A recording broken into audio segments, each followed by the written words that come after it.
Let's kick this motherfucking muley.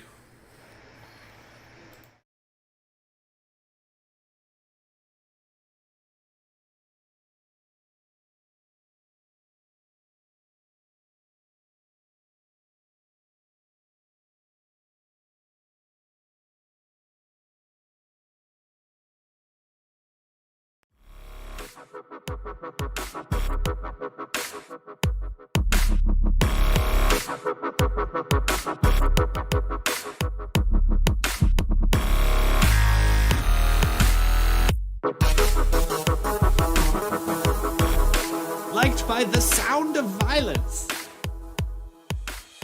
Yeah, I think and I don't think fans or in the media realize the precautions the UFC and Bellator have taken. Especially, Bellator's doing a great job, but dude, what the UFC did, they were the first one. They were the Rosa Parks of this, pandemic.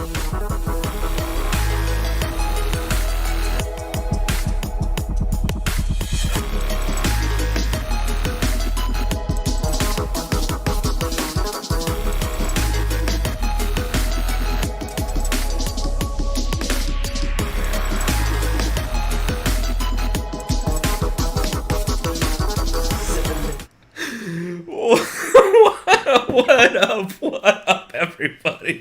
Welcome back to yet another Sound of Violence podcast.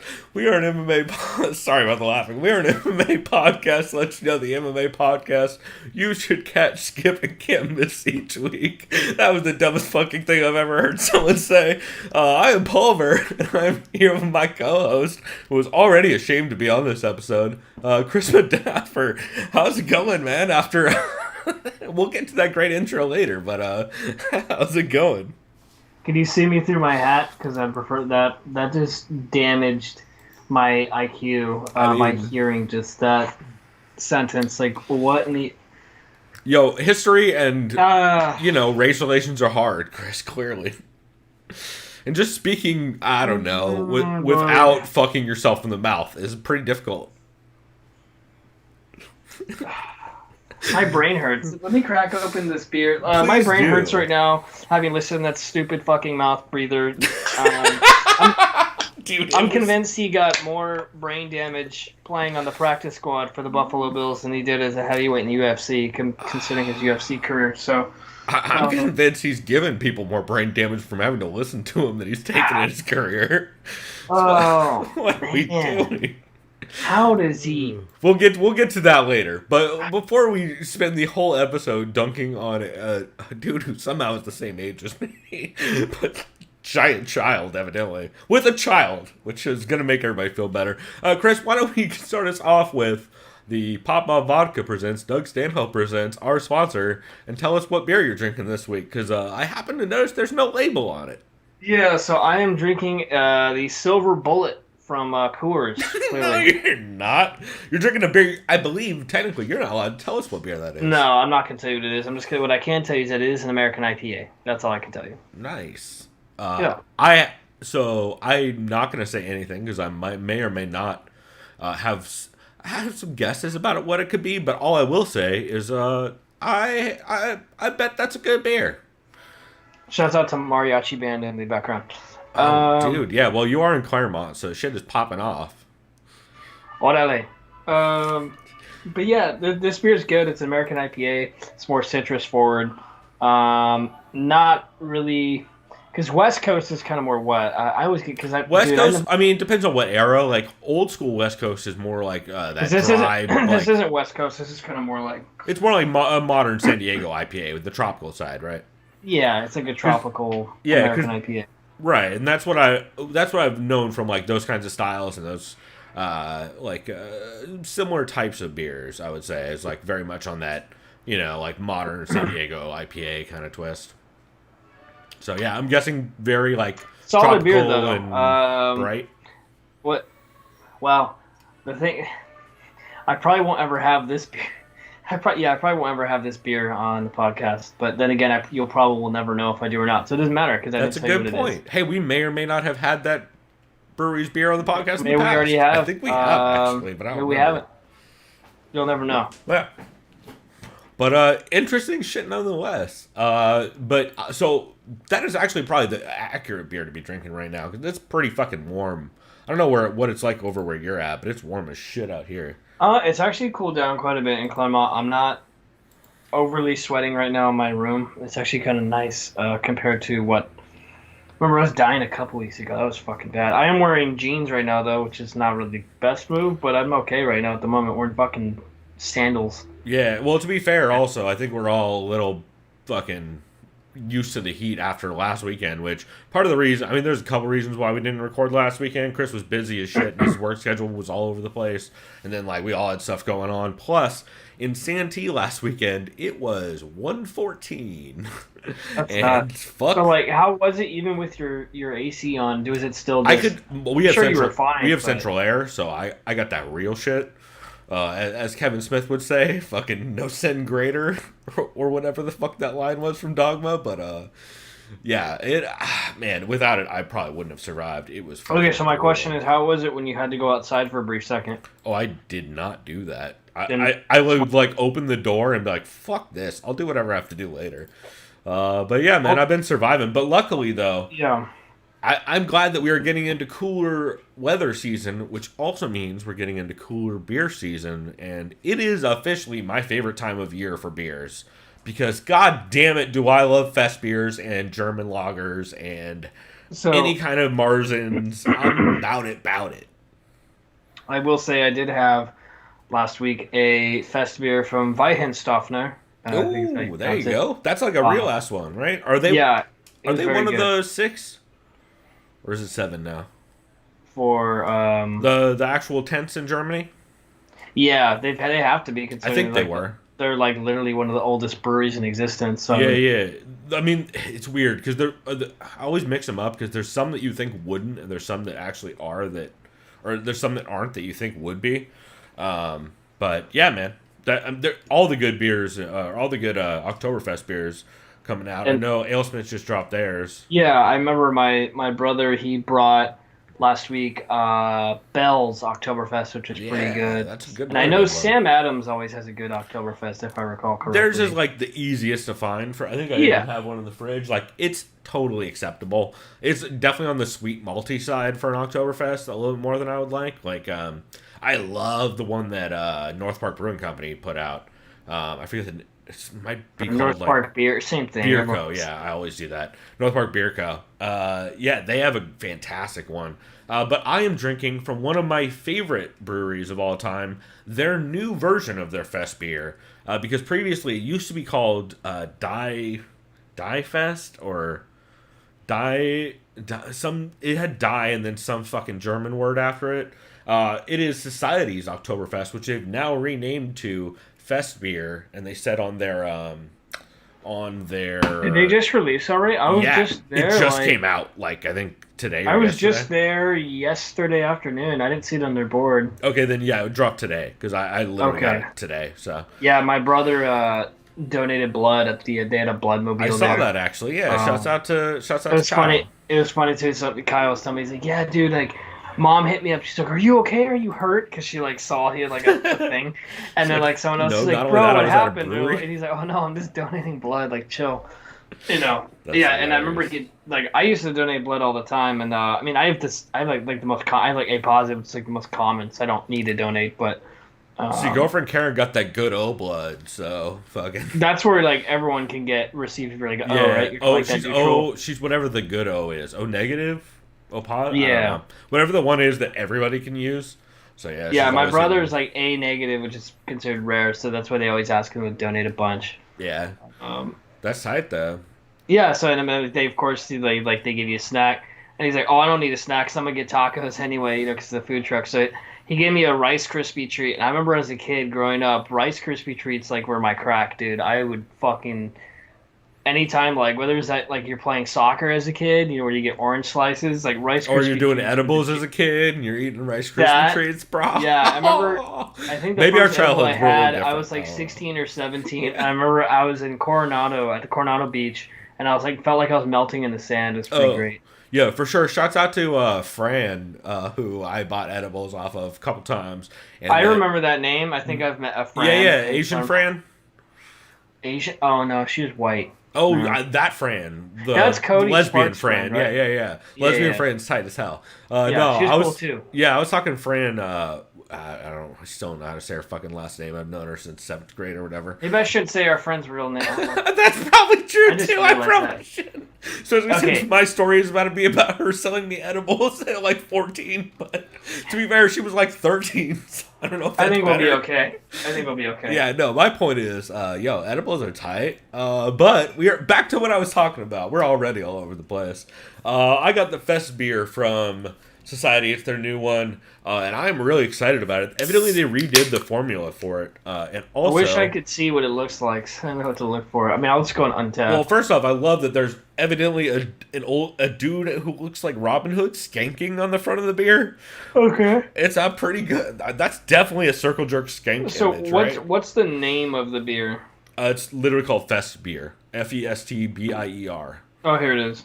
Yeah, it's fucking 0 check-ins. Maybe you could be the first one. Well, I was gonna say, so they literally just came out with it, and they just changed not only the name but the formula, evidently. And if you don't mind, where did you pick up this beer at your local liquor store? Oh.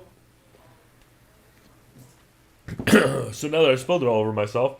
Well, I'll let you enjoy it. Well, first. Chris, I was gonna say I'm pouring it into this fancy Oktoberfest Stein that I got from Society Brewing Company because I had girlfriend Karen pick me up a 4-pack on her way home today. Okay. From OB, and man, this is a fucking delicious beer. I mean, to be fair, if you were to tell me, oh, Society did a Oktoberfest beer, like, yeah, I've had it, it's great. This is actually a little bit less sweet, which I enjoy even more. Okay. It's definitely like very much in the old school German style of like Oktoberfest beers, where it's super clean. I wish this was a clear Stein. I don't have a glass near me. I would assume this thing is not very orange. It's like not. It's gonna be way more on the pale side of an Oktoberfest, I would assume. But man, this thing is fucking delicious, and for this weather, it's perfect. Yeah, I absolutely love this shit. I am very glad that I have a 4-pack of it, and I might go get a growler later. So.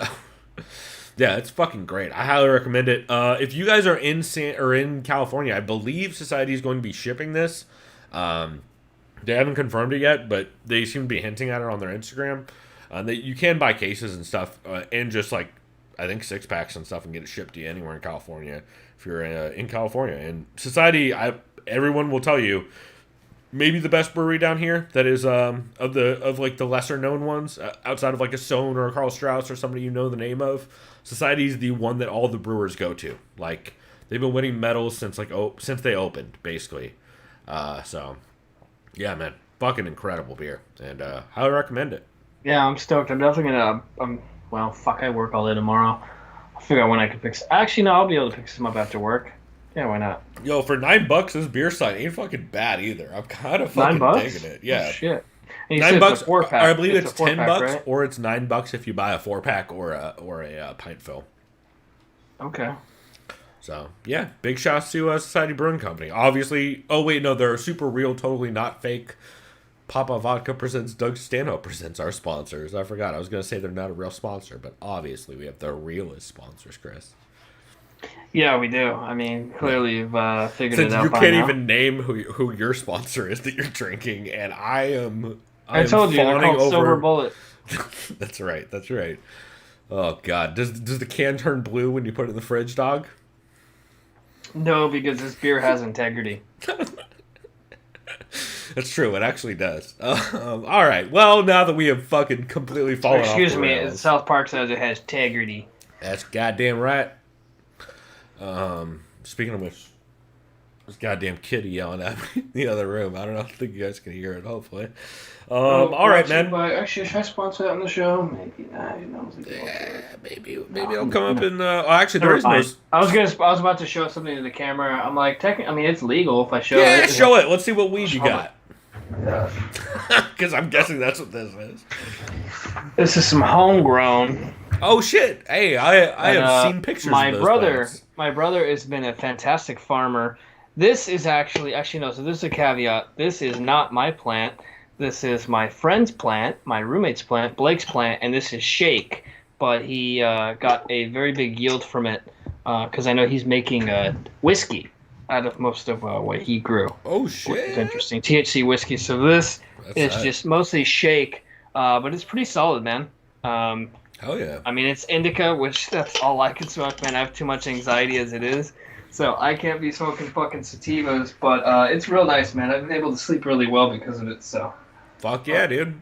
Gotta love some homegrown here. Yeah, but I know right now how my brother is it's almost done drying to completion. Some Gorilla OG, and I think another one's like Rainbow Punch. It's like 2 indicas, Nice. and then he has like 1 hybrid. But Kyle's done a fantastic job. He's like a natural fucking Dr. Green Thumb. So Yeah, dude, I've seen some of his videos and stuff he's been putting out. Fucking shit's looking good. Yeah. Let's see. I actually got some shit here. I'll shout it out. I picked up some Proof THC rich capsules. I don't know if you've ever tried these things. They're like 30 mils. They basically filled like gelatin capsules full with fucking, I'm guessing, hash. Or so some combination. Gushers, just kidding. No, like a pill, like like one of those gelatin pills. I'm but just being dumb. Can you imagine though if there's like THC Gushers? I've definitely popped one of these open and just squeezed it underneath my tongue, and it kicks in way faster. By the way, but for $60 for 30 mils, that's not fucking bad. I wasn't mad at that. And then I've also been dabbing on the fucking lemon jack. Shouts out. Pretty fire from Apex Extracts, which I'm not sure if that's the Apex Extracts that I know, because I used to know a dude that sold Apex shit, but he got caught up at some point, and I don't know if it's the same guy. But yeah, shouts out to, if we're just shouting out fucking weed shit, I'll shout out weed shit too. Cool, man. Well, we are not a booze/weed/recreation podcast, although goddamn it, we're getting close, depending on how fucking rough, how much more rough these cards get. Because we are getting close, man. And speaking of which, we are not going to be doing a breakdown today for the card tomorrow, because number one, I don't believe everybody's going to still be fighting on that card tomorrow, considering how many fallouts have been happening on all the cards. They need to go recently. Back to the island with the bubble, obviously at this point, considering last week. Well, and just they need to get the fuck out of America, clearly, because that's not helping them any. Yeah. And hey, let's just hope next week's card stays on, because that card's pretty dope.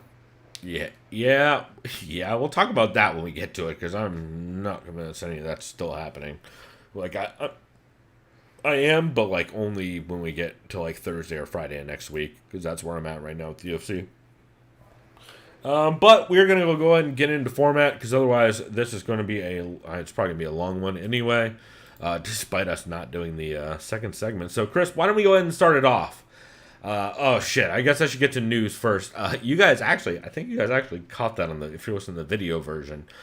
Before we started, I said to Chris, as I actually do before almost every show, you guys never see it because it's never on air, but I always say, kick this motherfucking mule, Lee, Joey Diaz style. And I gotta say, man, as much as, like, I get it, Joey Diaz is not for everybody. Like, he's not even for me all the time, to be fair. But, man, I don't know if you heard, his podcast with Lee Syatt, The Church of What's Happening Now, no longer exists. Oh, wow, that's a shame. Yeah, he ended, I wasn't, like, a frequent listener by any means, but I remember I listened to a couple of them. It was fun. I mean, if you want to hear Joey get his guests way too fucking high and just like laugh maniacally at him while you're like, it's like, shut the fuck up, cocksucker, eat a fucking 100 mil edible, here's a Pink Floyd, dog, fucking Les Moonves is gonna take you to the goddamn new planets, dog, fucking Jimmy Page is gonna light your goddamn hair on fire. It was a lot of that, but it was a lot of fun, man. I really liked that show, as fucked up as it was. And of course, Joey Diaz recently moved to New Jersey. Lee Syatt just recently moved to Nashville or somewhere weird. Okay. I know Theo moved to Nashville. I can't remember. That's not weird. Nashville's pretty tight. Nah, it wasn't Nashville. It was probably Austin. No. What city does Tyron love? Wait, who?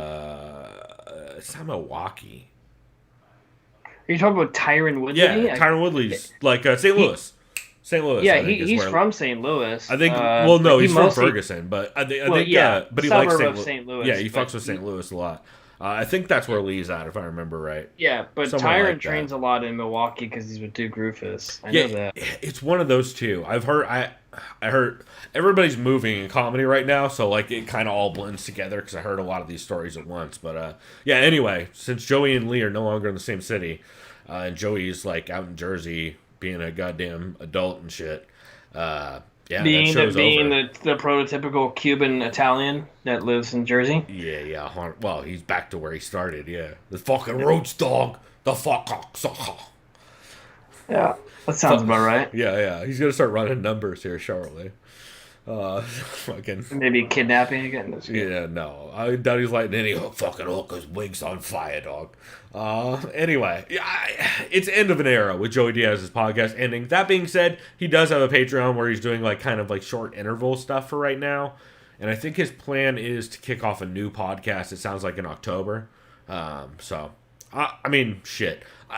Joey Diaz is like... He's the kind of dumb people motivation that I need sometimes. Like, I can't do, like, the fucking self-help guru bullshit where it's like, oh, pull yourself up by your bootstraps and fucking seize the day shit. Like, that does nothing for me. But, like, Joey Diaz telling me to wash my balls and get the fuck up, cocksucker, smoke a bowl and go do something. Like, all right, it's not motivational, but it doesn't not motivate me, you know? Unlike the other shit where I'm like, all right, white dude, definitely calm down and maybe do a little less meth next time before you get on camera. But yeah, that's the whole thing. Also, Rogan's in Austin now and he's burning down his whole entire life. I saw that.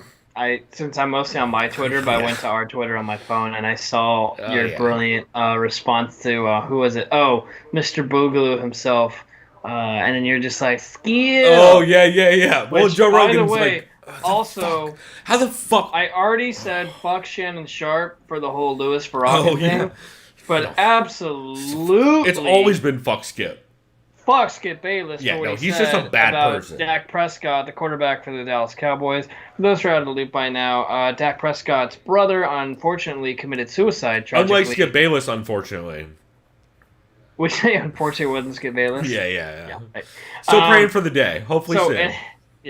Anyways, Dak Prescott's brother unfortunately committed suicide a couple months ago, and like any normal human being, you probably would go into some sort of depression, right? Or feelings you haven't, emotions you haven't felt before. Like a human. Like a normal human being, right? Like a person with that's feelings. what happened with Dak Prescott. He's like, I've been depressed for a good while. Once the pandemic started, that made things worse. And he was open with that, and that takes... And I'll say this with transparency, I've been dealing with similar things, not on his level, but I've been dealing with similar emotional tolls, right, mentally. And yeah, it takes a lot of courage to really admit that, I think, and to talk to people about it. And that's why I say bravo to Dak Prescott and an absolute fuck you to the 10th, 1000th, millionth degree to Skip Bayless, who basically said, oh, you're the quarterback for the Cowboys, America's team. You look like a little bitch basically by saying that you're depressed. It's like, suck it up. It's like, dude, that's not how that works. No, like, he's the worst. You know how many NFL players go through mental strifes? Well, that's the other thing. It's like, dude, whether it's physical you're abuse or mental abuse or shit as a kid or and not whatever just, it is, or your on parents top of all that, you and, the crazy amount of head trauma he knows they endure. To say shit like that to people is like... So, and I know Skip Bayless notoriously has been all about, like, his takes, and this point... He's a fucking giant self-centered This is a take that has just gone too far, and he needs to be fired, honestly. I hope he fires a bullet across the underside of his skull, is what I hope. Fuck that dude. Like, I've been saying fuck that dude for a long time. He said horrible, horrible racist shit for a very long time. I mean, you go back and look at fucking some of the pro wrestling shit he used to write back in the 80s, which people don't know about, like, or not, maybe it was 90s, where he's talking about, like, WCW shows. 90s is when he was covering MJ and the Bulls, because he wrote for the Chicago Tribune. Also, a lot of that shit doesn't age well. There's like some very weird wording with like there's a lot of puns on the phrase color and colored. It's like it's fucking bad, dude. And like not just like 90s bad, it's like bad. It's just shit. It's just shitty takes and like just also someone who doesn't ever need to be heard. Like he doesn't add any. Shannon Sharp adds a fuckload more to this and world. What was worse is Shannon Sharp was like silent. He didn't even. That's because Shannon Sharp knows the fuck is good. Shannon Sharp's like, I can't dunk on dude right now because it's not going to do my career any good. But for sure, I'm not sticking up for him. So, yeah. Well, no, I don't I'm know. just saying. My point is, I wish Shannon Sharp would have said something. No, right there. I 100% agree, but rich people be I fucking get it.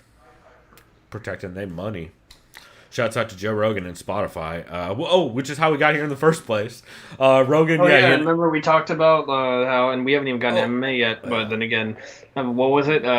Certain episodes are not available on Spotify, That's right? right. With And a certain it's hilarious that it's all a certain ideology of certain. it's all the racist white dudes. Let's just say it. Like it's not and even. by the way, Fucking, someone mentioned it's like I Dennis think- Prager. Like Dennis I think I Prager did- is on like the okay like not that's not true, not okay version. But Even he's though- like yeah. Go ahead. I didn't realize it until it was so obvious. Alex Jones is literally an adult Eric Cartman. And I was like, wow, that is so obvious. I forget who I heard say that at one point. Yeah, I think someone said it. I'm like, oh my god, that makes way too much sense. I think I heard Ari reference somebody saying that at one point, and I was like, yeah, that really, really adds up. He's the worst. To be fair, a lot of the episodes that they got rid of are not good episodes. And also, my favorite about all of this is how mad Louis J. Gomez was that the Legion of Skanks episode didn't get taken down for being offensive. He's like, that is our entire gimmick, is being offensive, and we're fucking still on Spotify somehow. It's great. I also love Rogan's fucking soft shoeing the whole thing, being like, oh no, bro, it's because we're, I told Alex Jones it's because they're gonna be a special playlist on Spotify. You're like, Yeah. oh really? Because they're still on YouTube and nowhere on Spotify. So okay, weird. That's a weird way to do that. That's because the Boogaloo Boys and the Patriot Prayers don't want to spend for Spotify Premium. Well, I can't wait until everybody starts figuring out that Spotify is not yet shoving ads into that show. That's because they don't have full permission to yet. I guarantee you, on January 1st, when they roll over to full Spotify, I guarantee you we're gonna hear mid-roll ads. I will take bets. I will say 2-1 odds.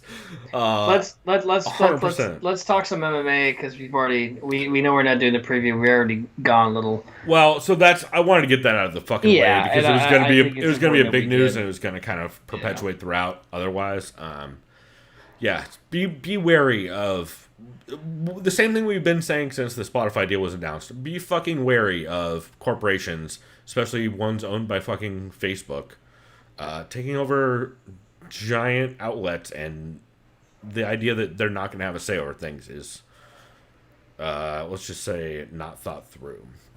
All right. On that note, Chris, why don't we actually get in format now that I blathered for a whole 30 minutes about fucking how dumb everything is and about booze. Chris, what is the MMA podcast you recommend people catch this week? And I will say, actually, should have said this right before I threw it to you. I do have picks from this week and last week because it's been a pretty slow week in MMA podcasts overall. There wasn't like a ton of stuff that came out this week, and since I was originally going to a solo up last week, and I kind of, as I saw it going on, I knew it was kind of going to be a slow week. So I have combined both last week's picks and this week's picks together. So it's going to kind of be a smorgasbord of podcasts of late. So why don't you start us off with your catch? I think I'll start with something from last week you recommended to me, unless you have might that want in to high hold regard. off because okay, that's why I figured. I have it. Wait, is it the new show or is it the other one? I'll just say it's episode 332. Then that is a can't miss for me. Okay, so I will go ahead and talk about Believe You Me, episode 255, featuring an interview with Jared Cannonier. Oh, nice! I didn't get to this one yet. I thought this one was good. Mike explained to Lewis. Lewis is like, hey, Michael, why the fuck should I give a shit about Contender Series? Mike just kind of went into detail about it, his experience commentating on it. Did Mike say that it's a horribly one-sided match-made show that probably shouldn't exist if there was a commission overseeing it? He kind of mentioned that, actually. Did he really? Not it's getting exactly brutal, dude. in that sense, but he did mention that, yes, while the fights are usually blowouts, it's fun because of the tension. After the fights happen, Okay. you're like, okay, who's going to get a contract? That's the most legit way you could say that under employment. And he's kind of pulling for certain fighters. Like, obviously, he won't admit he's not going to say who, but he's kind of saying, "Damn, but this guy did a good performance. I hope he wins or gets a contract in that sense." And it's not just that though; they also are pretty like they go so heavy on sad backstories in that show that like it kind of that's their entire gimmick on that show is like, who can we make you feel worse for that you want to root for? Oh no, and you know who's the worst of that is well, I mean it is on ESPN. ESPN regular. I remember during the NFL draft, well before Corona, right? Literally every single factoid is how like this all-pro running back from the University of Georgia's father committed suicide when he was 10. All right, back to you, Jonathan. Where are they gonna? Where are the Tennessee Titans? You know, it's like what? Like, no, that's 100% how every Contender Series intro goes. It goes like, so my mother gave me up for heroin when I was 4, and I never knew my father. And then I was in and out of foster systems, and I was abused as a kid. But then I found a gym, and now I'm here. And you're like, I would feel way less gross about these stories if I didn't hear them 6 times an episode, 6 times throughout the series, every single series. It's like, and you're literally like rooting for like, oh, do I root for the sexual abuse victim or do I root for the dude with no parents? It's like, it's a weird way to frame all of it. Yeah, I don't know. We shouldn't need to know that. I mean, and I do feel bad for people, especially when one of them just gets blown out because they were brought there to lose. You're like, Jesus. So, no, that's about it. And my last name is Campbell because I'm a can. All right. Mike talked about how he's been watching Breaking Bad for the 4th time now, which is great. I mean, great show. I don't think I watched it that many times, but man, how much depression can you deal with? That's a very sad show to watch 3 times. Especially once you get start at season 4. It's sad from the first episode. Well, yeah, to be fair. Then they talk about Jorge Masvidal. They said, do you think he really will fight Nick Diaz after he beats Nate again? And they're just, I mean, I think he'll beat Nate again too. But I don't think he fights Nick Diaz. No, what year is it? What year is it? What are we doing? I don't think Nick Diaz fights. I think it's more or less Nick Diaz. It's like, I need to stop drinking. Let me get back in shape, which I think is good for him. So that's good that he did that. Hey, man, I'm all for seeing Nick Diaz fight. I just want to see something competitive and fun. Like, I heard Robbie Lawler thrown around a lot. Like, hell yeah, man. Hell yeah. Nick Diaz, Robbie Lawler? Hell yeah. I'm here for that. I'd be down. They said it's rare to see someone come back and not skip a beat. I mean, yeah. I mean, it's almost never happened aside from GSP, really. Or like, well, Dom Cruz, nah, not really, because we've been gone Dom Cruz is like 50-50 on that now. Or whatever, 2 or 3. Mike, they said, what's your favorite Nick Diaz fight? He says, my favorite Nick Diaz fight is when he fought Paul Daly for a round and Strikeforce. Yeah, that's probably the one. They said, is Tyron Woodley, after he claimed, I'm willing to punch Colby in the balls and get a point deduction, do you think he's really good? They're like, fuck no, he's not going to risk that. Although, how much would everyone fucking cheer if he did? Dude, if you want to go out on a high in your career, it doesn't matter if you win or lose that fight. I mean, yeah, I know that fight. I know that fight's next week. I'm telling you right now, I think it's going to be Colby 49-46. But see what happens in that fight. I think it might be worse than that, but yeah. Jared Kennedy was on. He says, glad to be back on Believe You Me. He's been training absolutely nonstop. He says, good wishes and good health to this month's title fight between Israel Adesanya and Paulo Costa. He says he's so much prepared for Whitaker to the point that if this pay-per-view title fight between Adesanya and Costa doesn't happen, they need some sort of step in. He will step up, or he'll try to convince Rob for them to become like the new main event early, if he's ready. I mean, that's fucking. He says this is the most strict diet he's ever been. I think he's the most lean he's been, I believe, at middleweight, which is scary. Is he going to do the opposite Rumble Johnson and eventually make it to 170? Hope not. I hope not too. He's a big guy. But Jesus. Michael asked him about his upbringing and his past, and for those who've listened before, says he explained growing up during the AIDS pandemic in the 80s.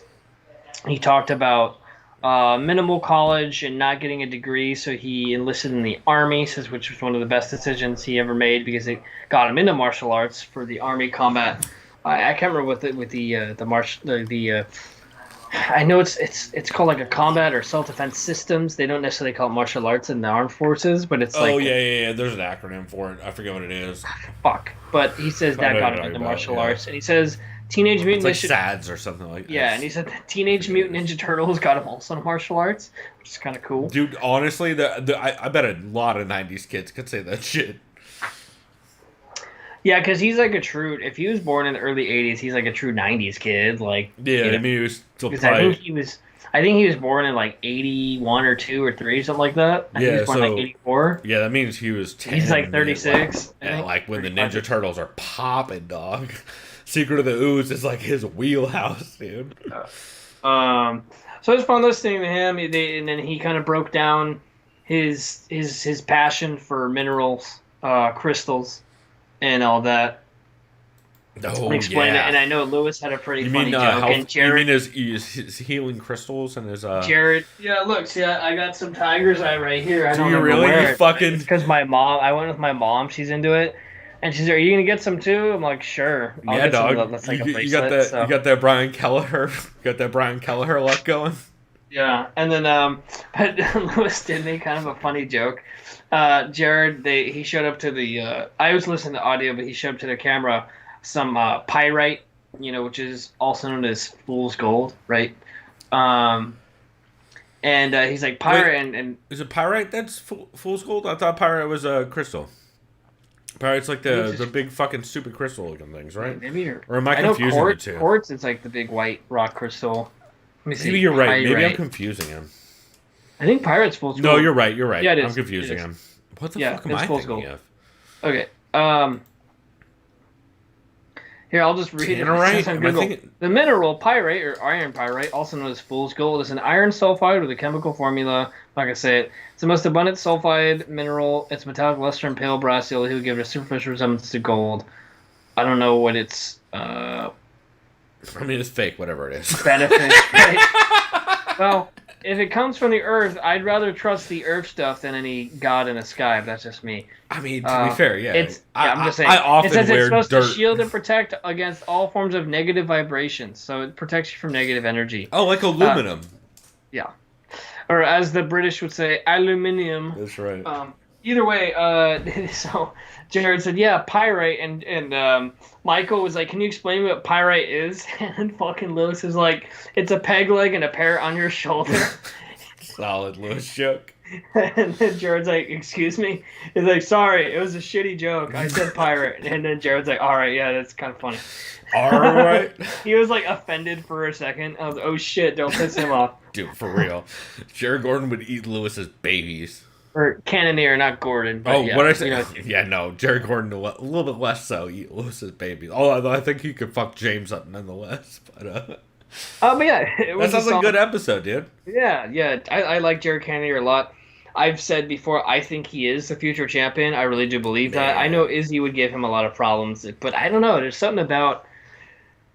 I don't know. I get to see him as a champ. The dude's just so fucking confident, and just the way. Ever since what I saw what he did to Anderson Silva's fucking knee, just by just chopping those inside kicks, I'm like, damn, this dude's a fucking killer. Well, and what he he does did. have he has a little bit of that like Anthony Johnson at 170 vibes without Yeah, and what he like, did the to Jack horrible Hermanson, I was like, crippling dude, this dude is such a folding. badass. Yeah. Like Look, yeah, I'll say that right now- Hermanson, dude, that Hermanson one was a real statement. I think Jared Cannonier beats Rob. I know Rob looked great against Darren Till. I don't. And Rob. Yeah. I'm really I don't know. torn on it. Well, Yeah. so how do you think that goes? I think knockout. Really, or like it's got to be TKO. early, right? Yeah, I think like second round. I think he catches Rob. I think the thing that's gonna make it real interesting is those leg kicks. Man, just because Rob it stands real long and it doesn't take much. That dude throws fucking heavy. I honestly really think the only two real challenges to Cannonier's style are just Costa and Adesanya. Costa because he's just so much bigger, which is ironic considering Cannonier used to be a heavyweight. I think Romero beat him, but just by like freezing him out for 5 rounds. You can see that too. Like basically doing what he did to Izzy. Darren Till, I think honestly I think provides Darren Till problems gets for any. melted. Yeah, Darren Till though actually does I think provide a lot of problems for almost anyone at that weight class, even Yoel, Especially- kind of how he really for Till because he has the power obviously in his hand to pretty much knock anyone out, and I still believe that, especially at 185. Well, and especially just as really- the style is changing too. Yeah, and he's changing his styles because he definitely could have won that fight against Whitaker. It was just kind of more like, oh, Really and I'm not close. blaming on his knee injury at all. Like they both, It was a but big part of why he couldn't actually take angles yeah. and put weight into shots. Yeah.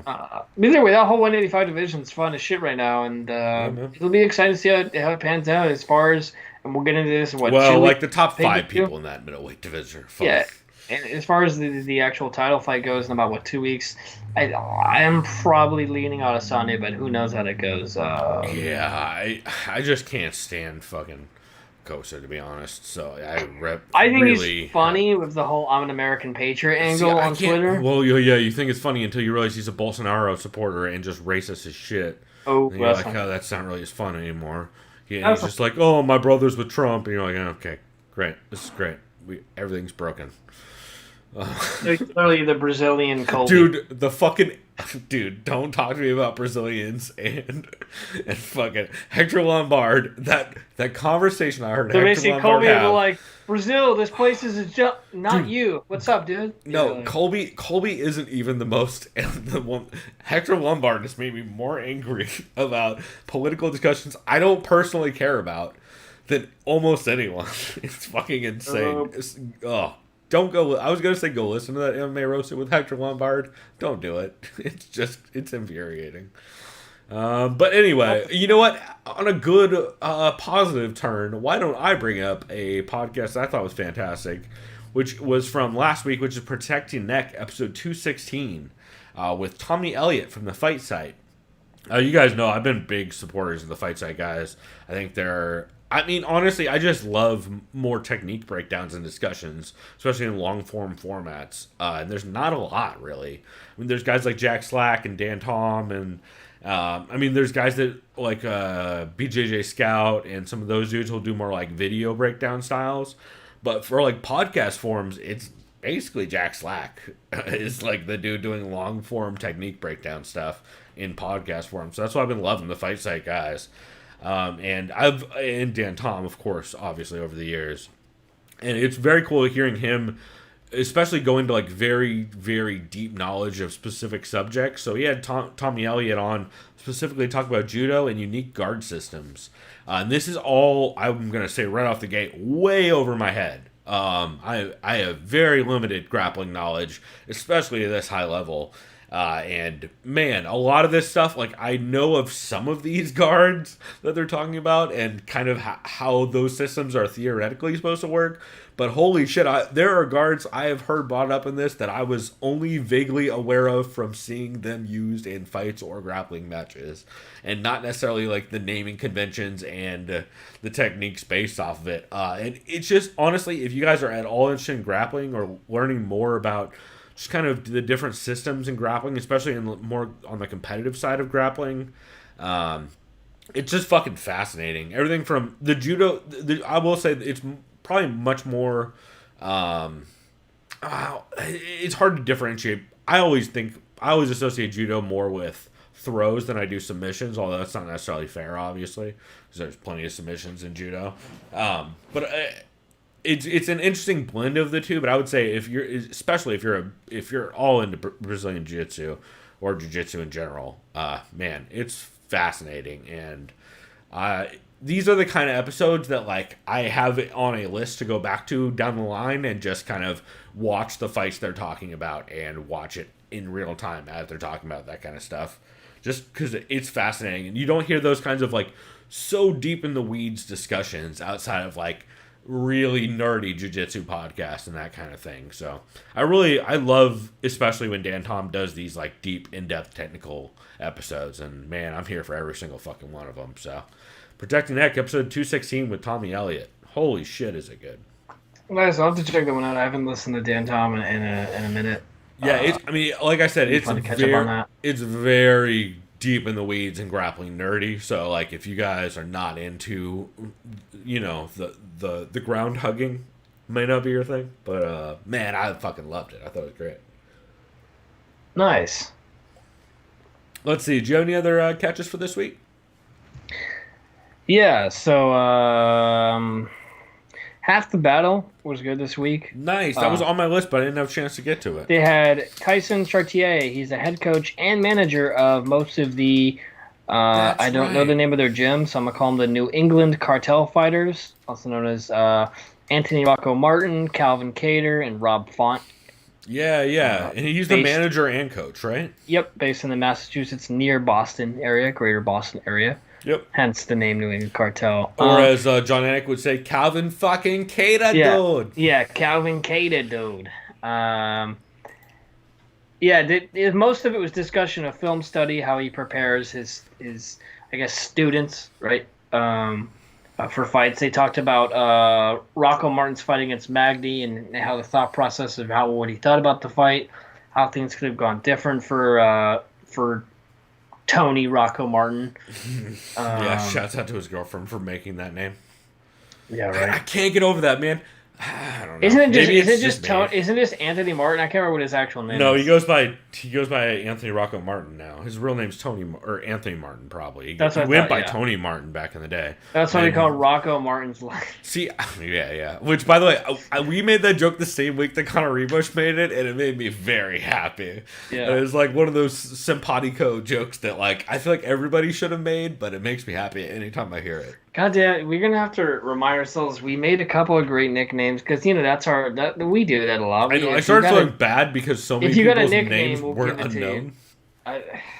Because my coworker Jack, he asked me the other day. He's like, "Hey, have you heard of a fighter named Frank Camacho?" I'm like, "Yeah, he's from Guam, where you're from, right?" He's like, "Yeah, man, how'd you know?" I'm like, "Bro, I know him. He's like Robbie Lawler." He's like, "Yeah, he's like Robbie Lawler." I'm like, "I know." Yeah. Like, I like Frank Camacho, so I'm like, I was telling him we call him, President Camacho. Like, that's his name. Of course, yeah. You got to. So we just gotta do it. So he appreciated that. I thought it was kind of funny. Hey, you got to call him President Camacho. You got to. It's America, man. Yeah, I mean, we're literally living in that movie right now. Dude, it's getting realer and realer every day. It fucking terrifies me. I'm not even gonna pretend like it doesn't. Oh boy. A lot of film study talk. Tyson Chartier talked about how he came about recruiting Calvin Cater, Rob Font into his gym. Initially, he said it started off as Calvin and Rob were both rivals, essentially, at 145 in the New England scene. And they were supposed to fight each other at one point, and Tyson's like, no, you guys are going to be partners. You guys are going to be friends. You guys need, iron. What is it? Iron sharpens iron. Yeah. I remember the saying. But eventually, that's what kind of helped Rob go down to 135. She's like, okay, well, I could still basically be at the same weight and help out my homie here, get better. And kind of like a Kane DC kind of dynamic. Yeah, and at this. In this example, and in their current situation, Tyson Chartier is basically Daniel Levy asked him, "So what's next for Calvin?" And he said, "Really, it's just either Max Holloway or Volkanovski." And they talked about how apparently Volkanovski has a title fight bout against Zabit, which I wasn't really. I'd seen the rumors. Well, so the Zabit Yair fight fell out. I saw that Yair got injured again. But I wasn't aware that Zabit was just rolling straight into a title fight, which I don't. Knowing that dude's cardio, I mean, that seems. Yeah, I mean, he's never looked good after round 2.5. Either way, since that's happening, I imagine Calvin's just gonna be like, all right, well, let's fight Max, which gonna be sick. Dude, that'd be a tight fight. That's a terrifying matchup, though. I kind of like Calvin. I mean, it really just depends on. Well, we've already also seen what Max can do too, though, and Max's chin is so good. So I'd probably take Max if I just had to do it. I would, I don't know. I would have to do a live tape study for that one, just because, yeah. Off the top of my head, I have zero clue how that would go. A lot of it probably is just how much more damage and miles does Max have than. See, what's crazy about thinking about the top 5 for featherweights? It makes me think of Frankie Edgar and that he's already a top 5 bantamweight by merit. God. And we already discussed what we think should happen there. So, Which is so. That's all we had for half the battle. I thought it was fun. It was a fun interview. I'm glad I got to kind of That's cool, dive man. into the New England cartel. I know that's not what they're called, but that's their nickname. Yeah, but that's what they're known as. Yeah, Yeah. like they refer to themselves on that line too. So They're basically the Boston boys, right? yeah, They represent Boston, so I get the it. fucking Boston Stranglers, dude. Back to Carnaval Yard. Oh Wick. God, here we go. The fuck's your fucking Shout out Boston to me lager? going to Boston when I was like 15 and went to like a fucking Red Sox game. Big fucking Boston Beer Company fan. Oh, anyway. No, All that's right. the shit I heard near much. Yeah, I was gonna say.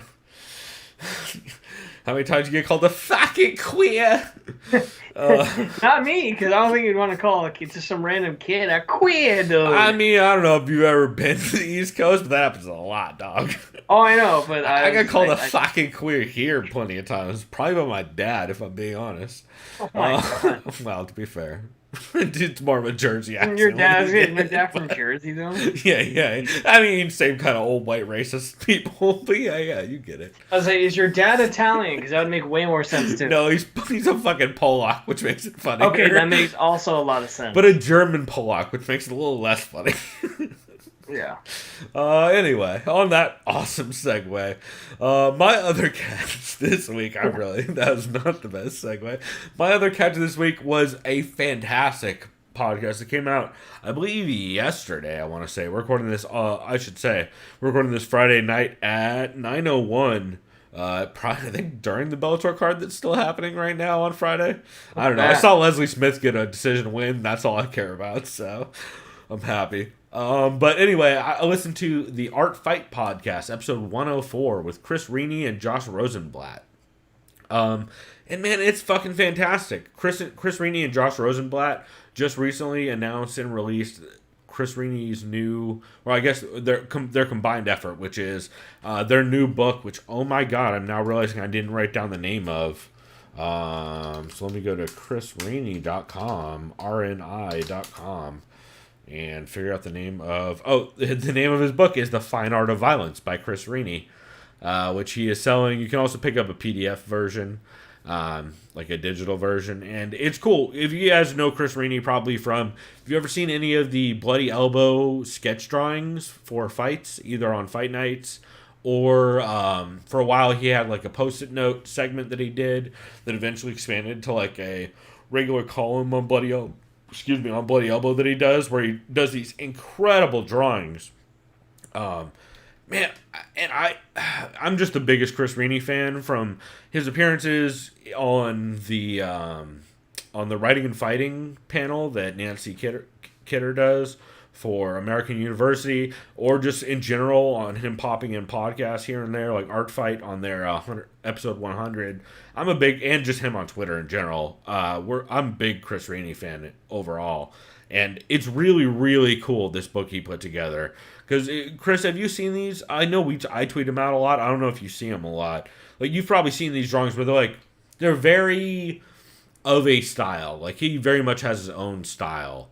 If you look look at his Twitter, Chris Rini, right now while I'm talking, and if when you see a couple pictures, you'll know exactly the art style. How does he spell his last name? Rini. Rin. Oh, okay. Yeah.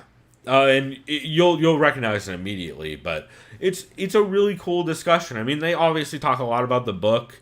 But they also talk a lot about like where their history together was at Fightland back in the day with guys like Jack Slack and Eugene S. Robinson and a lot of people. And that's where Chris originally got his start. Josh Rosenblatt was the person who brought him on.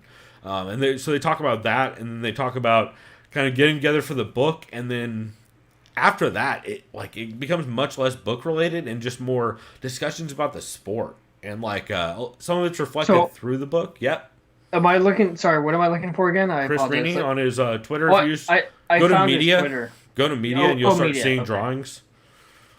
Look at some of his drawings, you'll immediately recognize the style, and you've definitely seen a lot of them. Because he has a very specific style of drawing, and I'm sure you've seen some of his like John Jones ones, or like one of my favorites is that Irene Aldana like long kick pose kind of drawing or sketch that he did. I just love his work. I think it's fucking beautiful. But Yeah, it's really cool hearing him talk a lot about just kind of. Rad. So you haven't seen his stuff before, have you?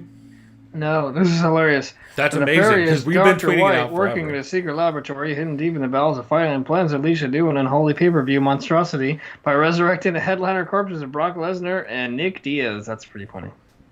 Yeah. Dude, what you should look up, go look up. I bet if you just Google Chris Rini DC Stipe,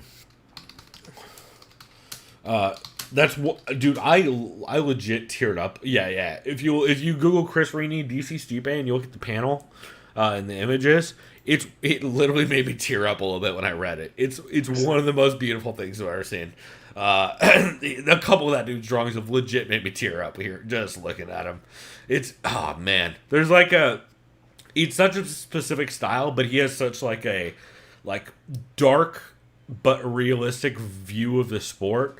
That's one of the reasons why I love that dude is he has a very cynical yet realistic view of like the sport, and he is absolutely all in on like the biting satire along with the beauty of it, and that's kind of what makes it so fucking good. So I'm doing a disservice to not only Chris's art but to the episode because there's a lot of just really interesting discussions, like stuff like how Chris talks about how he intentionally. Oh fuck! Oh no, we're good. Fucking die! Chris is fighting bugs evidently. Sorry, that isn't a spider. It's just a cricket. We're good. Okay. Just stomping out crickets on the regs. Oh, let's see. No, so a couple of things I heard him mention, which is really interesting. He's like, in his drawings, he mentions he intentionally tries to strip away a lot of everything around the fighters. Everything like the cage, the audience, the journalists. Yeah, I saw the everything. DC. Yeah, that's pretty cool. It's fucking it's beautiful, right? Like it's a very like unique and special thing that he does, and I'm the biggest fan of it. But the other thing that he said, which Chris, I've never heard anyone quite phrase it like this. He said a couple things like this, but he said that UFC broadcasts nowadays feel like the early days of the internet, with how there's just pop-ups everywhere between like all the advertisements all over the cage, the fucking constant shoving stats down everybody's throat, the tweets, all that shit. It just feels like the early days of the internet, which I thought was a really interesting take. And yeah, he just had Chris had a lot of very like salient and kind of.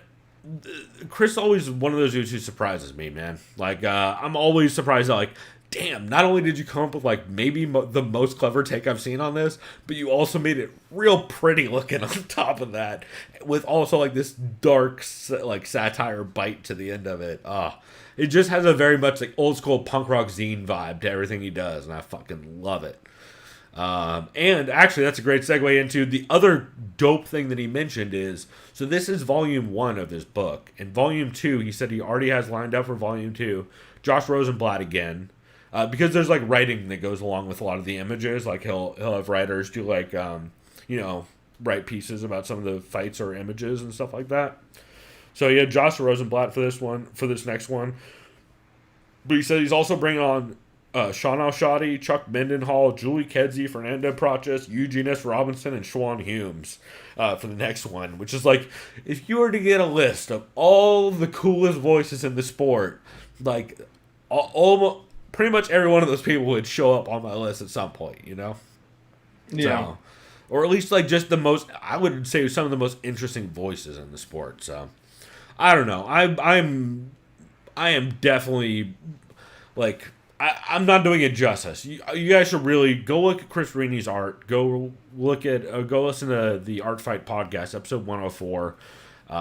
Man, I'm slowly really falling in love with the Art Fight podcast. Like, they are doing something really special, and it makes sense. It's hosted by one dude who's a musician, another dude who's an artist, and like it makes sense that that would be their thing, you know, if they're into fights. And man, I'm just a bigger and bigger fan every episode I listen to. So Art Fight episode 104 with Chris Rini and Josh Rosenblatt. It's really fucking good, y'all. Nice, that's something I'll have to check out. Hell yeah, man. Let's see. Did you have any other catches for this week? Yeah, I had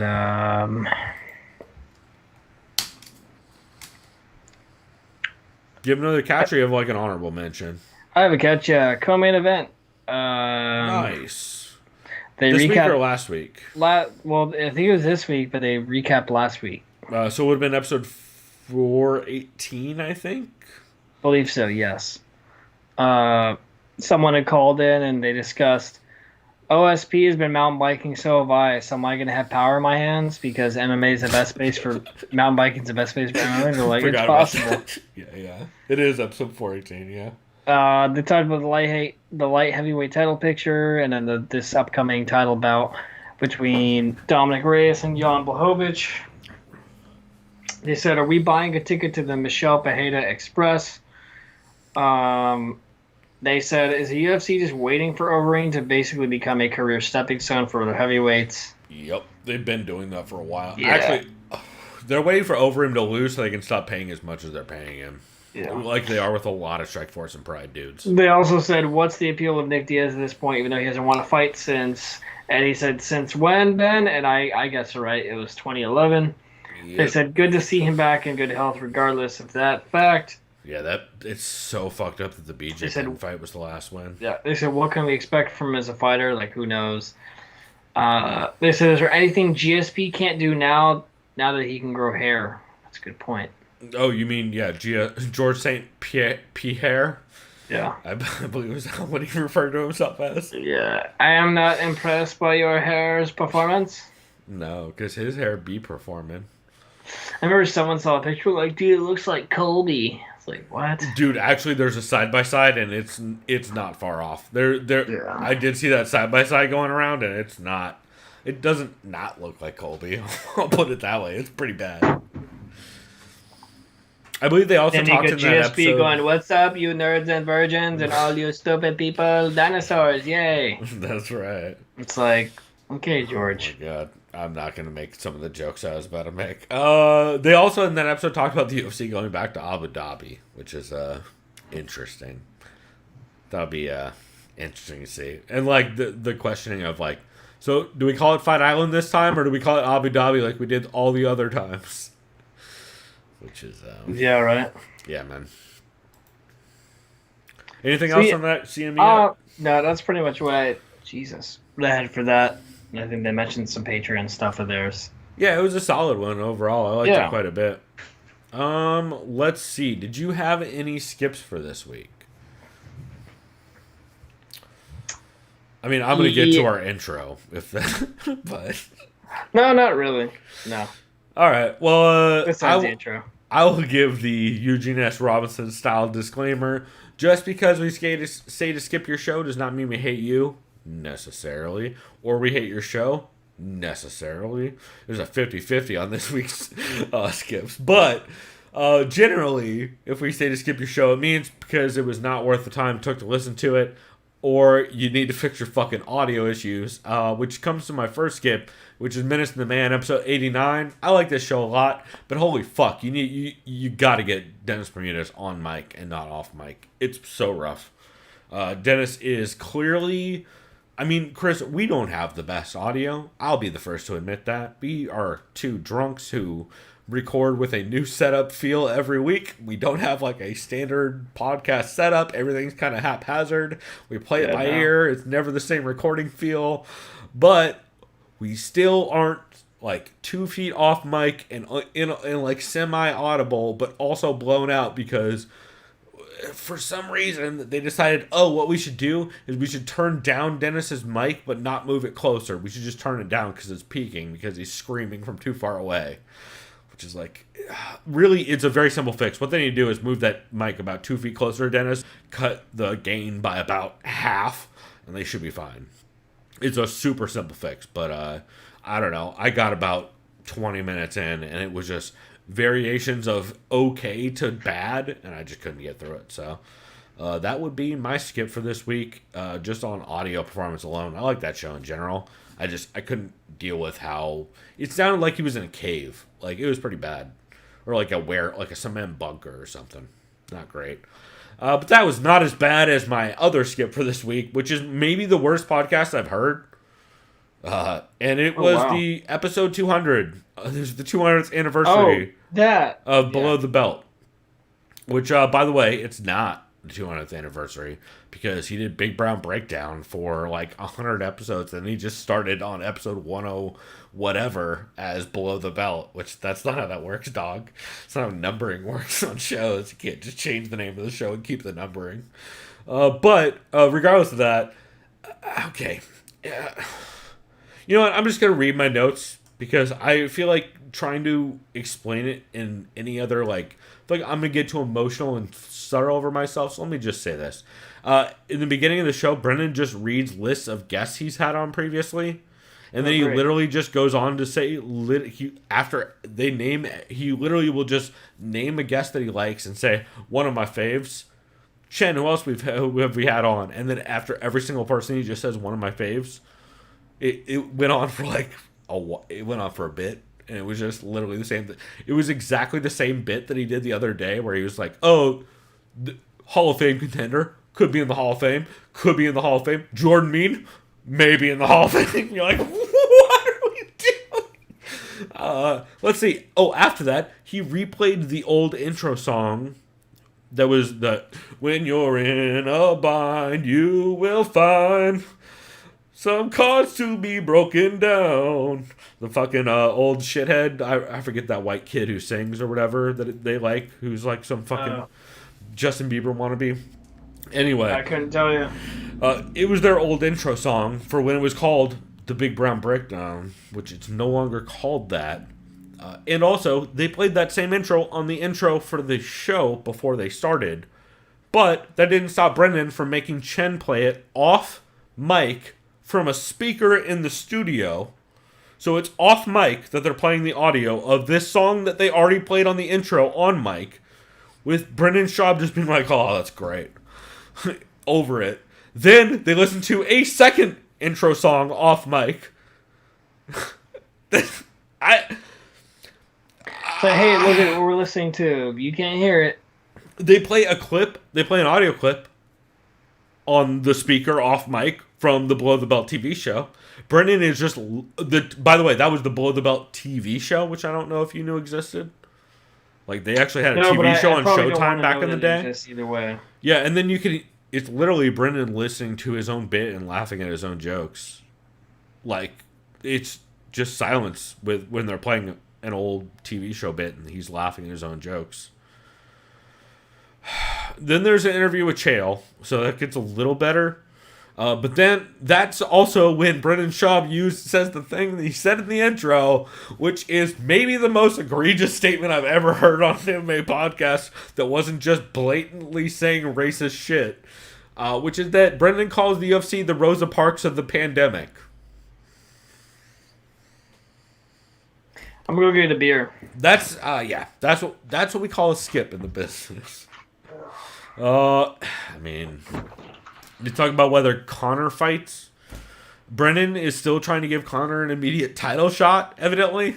He's matchmaking how to give Conor an immediate title shot after Gaethje versus Khabib.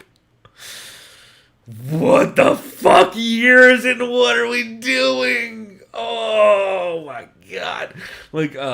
I get it that all your friends are dying around you and shit's gotta be rough, but also, what are we doing? I don't know, man. Maybe I'm being too harsh. No, I don't feel like I'm being too harsh. He said the UFC was the Rosa Parks of the goddamn pandemic. Of the pandemic. Okay. Anyway. I don't know. Oh, right. Also, DC had an interview on this, and his audio is rough as hell because he has an AC blowing at the mic the entire